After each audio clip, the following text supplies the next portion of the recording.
Welcome back to the Run Radio podcast. My name's Trina, and my guest today is Nick Natarella. Welcome. Thank you. I am so honored that you even reached out and asked me, hey, do you want to do this? Hey, I was like, oh my gosh, yes, I would love to. I saw what you were doing, and we know each other through radio, and media has just taken on this life of its own. And Yeah. I've been really grateful for the turn it's taken because I've been able to talk to people I wouldn't have talked to, and I'm building this platform. We're talking to people about running. We're talking about people about their passions. And I see the passion you have about helping people create good media so they can get their word out. I hope so. I hope that comes across because, yeah, that is something that, uh, I mean, ever since I got involved in radio, and I mean, I remember a long time ago. I mean, first of all, I started out as an acting major in college. I Uh-huh. spent a and that's what taught me, basically, script analysis and putting the emotion into the words and stuff like that. And then I spent a semester in the scene shop actually helping them build the sets for the shows. And I thought, yeah, I mean, I had some carpentry skills. I wouldn't say I was a master carpenter by any stretch of the imagination, but I knew how to keep all 10 fingers by the end of the day. Okay. Yeah. Yeah. So that was a key component, especially at the college level. They don't want to be paying for rehab and reattaching fingers. But so I knew my way around the tools, and I helped out in the scene shop. And I was like, wow, at the end of the day, when you leave a rehearsal, you're like, I'm not sure what I accomplished today. But when you're done in the scene shop, you can stop at the door, turn around and go, that's what I did today. Yeah. And I just kind of like that sense of accomplishment. So I got a transfer to the University of Illinois in Urbana-Champaign. And it it was eye-opening. I wanted to be in the scene shop in a management position. Well, they heard the word management and they stuck me in the stage management program. Okay. Now, I had always thought the stage manager was the person who like corrected your lines during rehearsal. Okay. That's all they ever did in high school. But I had no idea what a stage manager was. Well, I took the first stage management class and I was like, oh my gosh, this is even cooler. I'm going to keep my mouth shut. Oh, neat. So I just stuck it out. I stuck with it. And I was like, man, this is really cool. And there's a lot more to stage management. The best way to describe it would be, everybody in the show is on a wheel and all the spokes come to the center hub. That's the stage manager. And everything passes through the stage manager wherever it's going. It may start in the scene shop and end up on stage or with the lighting or with the actors or costume department. I mean, all of it, all that coordination passes through the stage manager. So that's where I learned, say, the logical side. There was Mhm. the creative side in the acting, and then there was the logical organizational side in the stage manager. And to this day, I really insist on organizing everything in a 3-ring binder. Yes, this is this is the electronic age. But Yes. back in the 80s, when I first got started in stage management, everything was a 3-ring binder, about 2.5 inches thick. And I constantly go back to that. But then years passed, I got into radio, and that was pure chance and luck. And I don't know where that ended up taking me. That was the most bizarre relationship to get me in the door. But our company got bought out by a much larger company, and they came in and said, okay, we need to get some people in some seats. And one thing that we did not have was a creative services director. And that's the person who actually writes and produces the radio, especially the local radio commercials. You'll get scripts or you'll get pre-produced stuff from, say, major advertisers like Target or Dunkin' Donuts or Walmart or Right. something like that. But, the local folks, they need them written and produced. Well, when I was told, I mean, as a jock, I I did voiceovers and I produced commercials, but I never written one. And Ah. then, that situation where you miss the meeting and they make you the chairman of that you're committee, you're voluntold. Voluntold. Exactly. Yes. Yeah. Yes. That happened to me.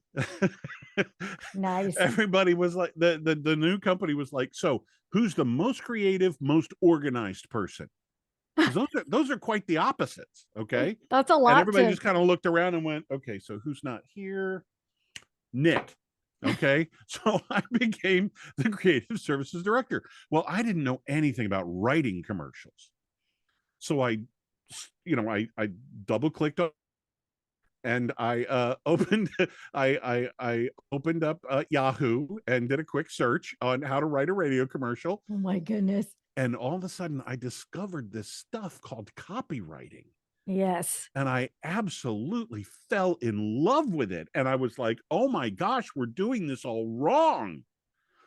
And it was quite an aha moment, and frankly it revolutionized our thinking in the sales department and on the radio station, and being able to tell stories and things like that, and making them the commercial. Yeah. And it was just so much more fun. Well, let's fast forward 20-25 years, and all of a sudden this little thing called COVID comes along, Right. and everything shut down. Radio is pretty much a B2C type of medium when it comes to advertising. If you have a brick and mortar, or if you have a place for consumers to come, it's not a B2B medium uh, too much. On exclusive situations, a B2B would be good on the radio, but 99% of the stuff is going to be B2C.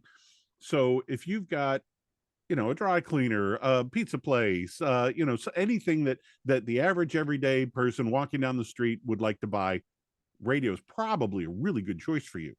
Well, that all shut down because all the employees were told to stay home, and all the shoppers were told to stay home. So nobody needed a radio commercial. Well, I'd always been interested in video. I'd always wanted to add that to my repertoire. Well, now's the time to do it. I had plenty of Yeah. time on my hands to figure it out. We're all playing with TikTok. I'm telling you. I mean, And it was like, ah, okay, so let's figure this out. Let's figure out the editing. I mean, multi-track editing, when you've got different rows for different things. You got the voiceover, you got the music, you got sound effects, you got maybe a second voice or a third voice. That was not new to me. yeah. But a couple extra tracks that had some visual things on it, okay, hopefully that'll shorten the learning curve. And then one day, and I was always trying to put stuff together and synthesize things, and what hit me all of a sudden was I've been following other creatives and other businesses and marketing and video marketing and audio marketing, and podcasts were all the rage. Everybody and their brother started a podcast since they were sitting at home in their living room. And then the video all of a sudden kicked in, and I was like, okay, well, this is cool, I like this, and I'm learning how to edit and record. And then all of a sudden it hit me: if you SEO it properly, a business YouTube page followed up by a podcast can easily spin into your blog articles Hmm. for virtually no extra work. If you press record, pretty much the three of those things fall into place for you. Now there's a way to approach it correctly, and being able to talk about, we don't want to turn it into, say, a 30-minute episode about your business. That's not the Hmm. purpose. You need to teach people how to be most effective with your product or service or whatever, how it's going to help them, and how it's going to solve some problems for them, make their lives a lot easier, help them sleep at night. I mean, whatever the issue may be, it when it finally starts to fall into place, and people go, oh my gosh, now my retirement is funded, or oh my gosh, this is the best. I never thought I could lose this weight before. The best way to describe it is, if you've written a book about your industry, or maybe your particular method in your industry. For example, let's talk about a financial planner, a very easy financial planner to discuss. Let's say you've come up with your 5-point method of investing. Okay. Okay. And you've written a book about it. That is a perfect segue into the whole YouTube, podcast, blog um, uh, method, the whole technique that I use. Now, if you haven't written a book, Hmm. but you've been in the industry, you've been doing what you're doing for years now, that's the same. The only difference between a book and not having a book is the plain and simple fact that you've organized it and written it down. Yeah. Chances are you've got all that knowledge, especially if you've been a financial advisor for 5 to 10 years, or let's say you've you're a health and wellness coach, or maybe a life coach, or anything along those lines. You've got your own particular workout routines that really work, or maybe a nutritionist, or maybe you teach about raising kids or something like that. If you're a parenting expert, all of that is perfect, perfect for this particular method. And like I said, you SEO it correctly, you don't even have to worry about paying for ads because people find you. And it really is a phenomenal way to launch. You've got this trident, this three-prong approach, Yeah. between video and audio and blogging, that just takes over the internet. And people find you, and people come to you, and people are like, you know what, I don't have time for all that, but you could do it for me. Well, yeah, we could do it for you. That's why we're here.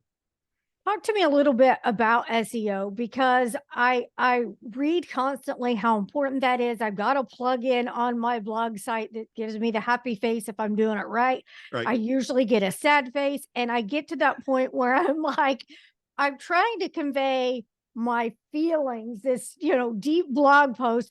I don't feel like I want to do the buzzwords just to get the SEO happy. Right. So where do you find that balance of writing what you want to say from the heart and then making the SEO happy? Well, it's kind of a two-pronged approach. Number one, what you're talking about is a little bit different. Okay. What the technique that I use, is you go to your SEO program first. Okay. Okay. And let's go back to the financial planner example. Okay. One of the things that they'd like to be found for is the term financial planner. You know how many searches there are per month for financial planner? You know how many results you get for financial planner? Those are very, very broad terms. Yeah. Right. But when you drill down a little bit, you start to find some really specific things. Think of it this way: as a friend of mine, Nate Woodbury, calls it his leaf technique. And I just absolutely love it. Your tree trunk is your base of knowledge, and that's your Okay. financial planner. Your branches are stuff like stocks, bonds, mutual funds, annuities, all the things that can make up an investment portfolio. And way out at the end of those branches are these little tiny leaves. And people are specifically searching for these. And what it is they're questions. They're like, what's the best thing to do with a 401k? How do I maximize my Roth IRA? And the longer those questions, the better. And then what you do, with you being in the business for X number of years, you've got an answer to that question, right? I see. Yeah. Then you come back and you create a blog post or a video. Video's even better. And I can tell you a little bit about that here in a second. But what you do is you take that title, you take that question, and that becomes your specific title. Do not change a word. Do not change a word of it. Keep it exactly like that. Okay. Because in your SEO research, and you want this little tiny trickle of searches. You don't want to get lost in the 7,000, 10,000, 50,000, 2.6 million searches per month. You don't want to get lost in that crowd. You want to find the questions that get between 10 and 200 searches per month. Wow. The really low ones. Because what you've done in that case, let's just compare that to the 7,000 search result one. You've eliminated 7,990 of your competition. So talk about the video. Why is the video even better? Because here's this little thing that I absolutely love that seems like a conspiracy theory, but it really isn't. Just take a wild guess as to what the number one search engine is. G. Google. It starts with a G. Google. Yeah. Google. Dog pile. Right. So Google would definitely be the number one search engine. The number two search engine in the world is YouTube. As a search engine? As a search engine. And okay, yes. Who owns YouTube? Makes sense. Google. Makes sense. I'll tell you exactly how I use it 9 times out of 10. I've Mhm. got that little yellow light on my car dash. I find out what that code is. I go to Google and say, okay, what's a P You 0342? right. It You're tells me what a right. P0342 is. I'm like, okay, well, how do I fix that? Well, you need to do this, this, or this. Okay, well, let's go over to YouTube and Yep. find out how to swap out a so and such on a this year make and model car. Right. And you have the instructions on YouTube. So between the two, people are specifically looking for stuff. Yeah. They want to know about either, excuse me, they want to know about either nutrition because you're a nutritionist and a workout guru. They want to know about exercises. They want to know about financial advice. They want to know about what is it that they want to know about that you do. Find the questions that they are already asking and the way and answer them. Give them your answer. And the way I like to describe it is, let's say somebody's going out on a cruise. They're on the boat, and the boat's pushed away from the dock, but they're really not sure where they want the boat to go. They're thinking, okay, maybe I like tropical, I like beaches, maybe a little hiking. Could that be what, one of 50,000 islands? Mhm. You know, Mhm. okay. Well, as they start to narrow down their choices and they start getting really specific with their questions, they end up at one specific island. They've narrowed it down to one specific island. And as the ship pulls up, there you are on the shore with your circle of flowers ready to put over their shoulders. You're already there Wow, cool. because you have answered that specific question that they finally got around to asking.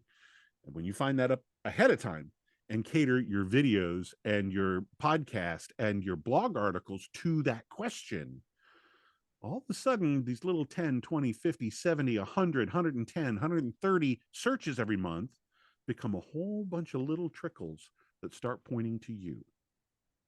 So let's talk about that. So that means you've got to have a good video, and there are a lot of things involved in good video, and it Mhm. doesn't have to be super expensive. It doesn't have to be wait until I have all the equipment to start, and that's where you come in. That exactly. Talk about why people are coming to your channel. The big thing is a lot of people get tripped up on the technology. Yeah. And especially when I stepped into video, just video, forget about cameras. Right. Okay. Right. Cameras used to be, this little button on top, and then you push the thing underneath to go to the next piece of film. That was it. Two Wow. buttons. Yes. Okay. You remember those Instamatics? Remember those Kodak Instamatics? Now, these cameras have like, I don't know how, I'm looking at one right now and I don't even know how many buttons it has on it, probably 30 or Mhm. 40 buttons on it. And then in the program inside it, there are probably another 1,000, 1,500 options available. Right. I mean, these are mini computers catered specifically to picture taking and video taking. And the other thing is, the big thing that really frustrates me is when people get tripped up in the gear, and even the video editing programs, though they have a million buttons, knobs, and switches and options and stuff like that. I mean, don't even talk to me about color correction. That's insane. Don't talk to me about motion graphics. That's crazy. I'm probably, if it's not a drag and drop that I can put into place, I ain't programming it. I'll tell you that right Mhm. now. Mhm. Mhm. Those are rabbit holes that just keep you distracted and overwhelmed when it comes to setting up your shot and getting your videos edited. You can probably do it all right here, Mhm. and you've already bought it. Yep. You've got your camera right here, and chances are there's some preloaded software in there to help you edit it. That's all you need to get started. Uh-huh. Okay. All right. Spend $50 and get a ring light and a tripod. All right, fine. You caught me. But basically, you can even do your lighting in front of a window. And if that's the case, spend $10 on a translucent shower curtain just to help diffuse the light a little bit. Oh, wow. Or go Yeah. outside underneath the tree. Take that shade, because that shade will soften the light. You don't want that harsh shadow or something like that coming across your face. Anything like that to just soften it. But 99.9% of the time, you can get started with what's in your pocket already. Yeah. It's pretty powerful. It really is. And now it's to the point where, I mean, they've already done, there's an independent film that has already been filmed completely and totally on an iPhone. It Goodness. was in the theaters for a little while. I'm still waiting for, say, the big studios like Sony Pictures or Columbia or you know, Paramount or somebody like that to actually film an entire, you know, like Marvel episode or something like that, Marvel movie or whatever, completely and totally on a cell phone. I really am. Yeah. That's Yeah. the next big battle. Now, I went to, after watching one of your videos, because I've had trouble with trying to find a decent, free, until I know that I like it, video editing software. So I hear so many people say, well, I just used iMovie on my phone. Well, I can't edit much, just do. So tell people one of the best video software editing that they can use right now. iMovie on your phone. I'm just You kidding. What I was going I to say would that is say, not what you that is not no, what I wrote down a few days ago. but to get started, again, Right. don't let any of this hold you up. If this Yeah. is something that you're going to do, I mean, I say it all the time, no excuses, just push that little red button. Yes. Yes. Okay? No excuses. Now, for a really, really good one that I absolutely love. And I'll be honest with you, I did not go the phone route. I did not use that software. I have not shot videos on my phone simply because I already had this other stuff. I'm used to multi-track editing when it comes to audio. So taking that extra leap into a video program with multi-track editing was not a hard shift for me to make. Okay. Okay. Multi-track editing may be a little overwhelming to some people, Yeah. but to your original question, the one program that I would recommend right off the bat, the company that makes it is called Blackmagic Design, and the program is called DaVinci Resolve. That's what I was getting at. Yes. Now, I absolutely DaVinci Resolve. There's two versions of DaVinci Resolve. Uh-huh. There is the flat out DaVinci Resolve, and then there's the DaVinci Resolve Studio. Hmm. The difference is DaVinci Resolve is free. This is a Hollywood caliber editing program that people are using to make feature films right now. Wow. And you can do that with DaVinci Resolve, the basic version, and that is free. DaVinci Resolve Studio has a few more bells and whistles that you may or may want. Honestly, you can get by with just DaVinci Resolve. You don't need the studio version. But if you wanted to pony up the studio version, that is a one-time payment of $295, Not 295, 297. Okay, one time. one time. I like that. These fees, these subscriptions are getting Seriously. ridiculous. Seriously. And the absolute, I mean, there is so much that you can do with DaVinci Resolve. And like I said, I don't even touch the motion graphics or the color page. Well, I might touch the color page because there's one little button that I know how to use. And you want to Okay. use it. In one specific situation, if the video is overexposed or underexposed, I can touch this one little button and kind of change it and look at this graph and go, okay, that's it, I'm done. That's my color correction. It would literally take me less than a minute for all the color correction that I know. Okay. But I'm telling you now, the new DaVinci Resolve 18 and 18.5, it now makes subtitles for you. Oh. It now creates the transcript for you. These were other features that you would probably have to go somewhere online, upload your video or upload the audio or something like that, and that would transcribe it for you for a monthly fee of what, $19.99 or 25 or 30 or $50 a month or something like that. DaVinci Resolve does it. It is well worth the investment. And like I said, there's a bunch of buttons and bells and whistles that you're never even going to touch. You could probably spend the rest of your career just studying one button a day. Oh goodness. Okay, one Yeah. option a day, and it would probably still take you 5 or 6 years to get through the entire program. But if you start something on your phone and start to play with, you know, crossfades are already built in. The stuff that the cell phone program might call filters, Yeah. that's your color grading. Wow. That's your color Cool. grading. It takes care of it Yeah. for you. Just apply one. If you like it, move on. If you don't like it, change it. There's your color grading. Yeah. And then when it comes to audio and stuff like that, they've got some volume changes and things like that. Some of them have some more powerful enhancements like compression, maybe EQ, maybe even some background noise removal. Again, one of the things that's really going to save you a bunch of time, and this is what I preach and this is what I teach, start with a template. I mean, for Okay. crying out loud, you're doing a podcast. You know you got an intro, you know you got an outro. Mm-hmm. Have that set up. Yeah. You know you're going to edit your own voice. Your own voice already, you already know the EQ presets. Oh, that's the thing to use is presets. A bunch of EQ or compression or something like that. These are already built in. You just find the one that you like that makes you sound the best, hit save. Don't worry about the settings. Don't worry about the tweaks and stuff like that. And if it doesn't sound right, find another one.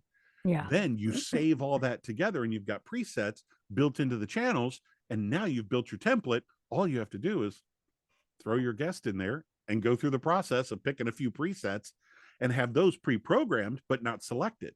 You don't know which specific preset, but you've got EQ and compression already set to your guest's vocal track.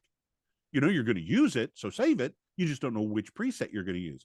And again, that'll probably take you all of 1 minute. Oh, that sounds good. Great. That's your criteria. That sounds good. And then stop. It's really simple to get started. It really is. Okay. So for people that are at that point, they're like, okay, I'm ready to go. What's the number one tip they can do to make their videos look better right away? Oh my gosh.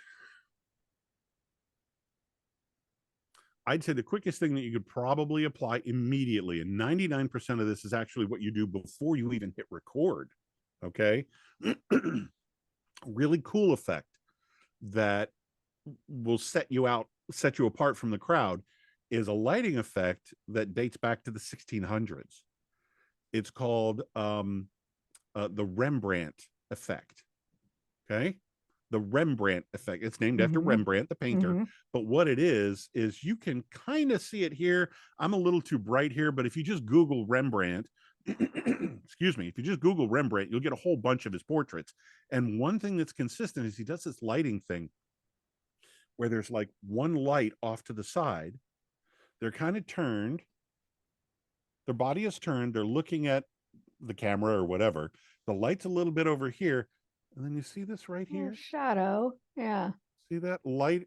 Well, the shadow's over here, right? But there's a little bit of light right here that makes this little triangle. See that triangle? That's the Rembrandt triangle. That's the Rembrandt lighting effect. And seriously, you could do that with a 3-way lamp from your living room. Turn off all the lights, set it right there, just out of the screen view, turn that light on, and you'll have a very cinematic effect. And the way you adjust that is either use one of the lower settings or back it up a little bit. And that's how you would control the intensity of the light. But it's a very simple effect. No purchase necessary. If you have a ring light, you could do it with a ring light. It's really, really simple. It really is. And it will be some very shocking results. Not shocking, but some really dramatic results for something so simple. Very good. Thank you so much for sharing it. Where can people go to keep up with you and get more tips on their videos? Oh my gosh. I would say head on over to my the YouTube channel, especially check that out. It's just simply Nick Natarella. Be sure to get the one where the handle is at Nick Adwise. Okay. All right. I'm rebuilding my website, so adwisecreative.com is just, it's an under construction page, so that won't get you much. Sounds good. Between Facebook, Adwise Creative, and YouTube, Nick Natarella at Nick Adwise, you should be good. Sounds great. Thank you so much for sharing. Come back when you've got more to tell us about. Oh, thank you so much for asking. I've been wanting to hang out with you for a long time. Yes. I mean, honestly, and I hope this embarrasses you to the nth degree. You were one of my heroes. So. Oh, thank you so much. I appreciate it. The wonderful world of radio, uniting and reuniting. Thank you so much. Back in the studios after a 2-year hiatus. See you soon. Thank you. You too.